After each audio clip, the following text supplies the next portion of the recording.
have made a fair bit of Nuzlocke content, to say the least, and I've gotten some comments asking how I got good.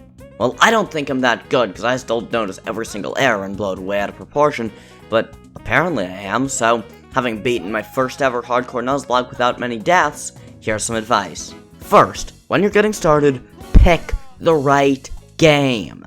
I've seen so many people be like, I'm gonna Nuzlocke Pokemon Platinum, I haven't played that game in ages, or I'm gonna do Insane ROM Hack X because that's what all the streamers are doing. Wrong. Pick whatever game you have the most experience in. I play a ton of Pokemon, mainly Gen 3, so my first ever Nuzlocke was Fire Red, then my first hardcore Nuzlocke was Emerald.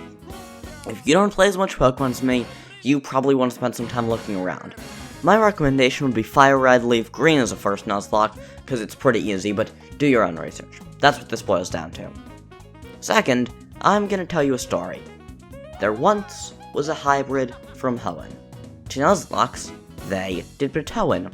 With a sped-up game and a team kind of lame, disaster began to close in. The moral of that limerick should be pretty self-explanatory. Don't speed up the game too much.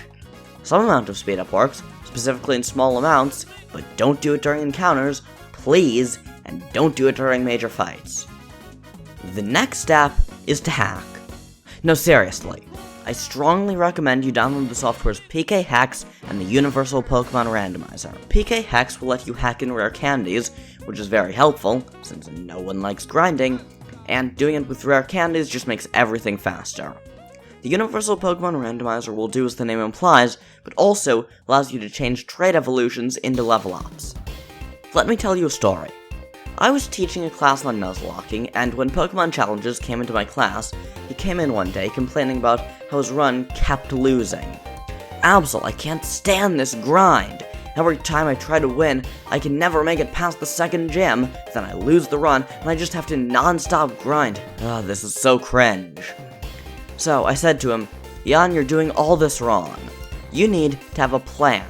Right now, you're running around like a tourist in a China shop. I need you to slow your roll, plan a little bit, and start using that psychic type between your ears. Go home, plan, and come back to me. Also, don't grind, you can just use rare candies. If that story taught you nothing else, hopefully it can teach you to calculate your damage. Nuzlocke battles are not won in the fight. They're won in the PC box. Go to Smogon's damage calculator, and while it might be tricky because Smogon is built for competitive, not Nuzlocking, and you can't know the exact stats of enemy Pokemon, trust me, this is going to be worth it. You need to be using that exact calculator to plan out every fight before you go in, or else you ain't making it out of there with all your team members. Can you escape? Who will survive? No way to remain with all of your lives? Fail to prepare? Prepare to fail. Now, here's the one single most important tip from this video. If you remember nothing else, remember this. Believe in yourself. You're never gonna beat a run if you think you don't stand a chance. Believe that the tides can turn. They may not always be in your favor. You may have just lost 2 pivotal Pokemon in Victory Road. But regardless, believe in the power of planning. Go forth and have a good Nuzlocke.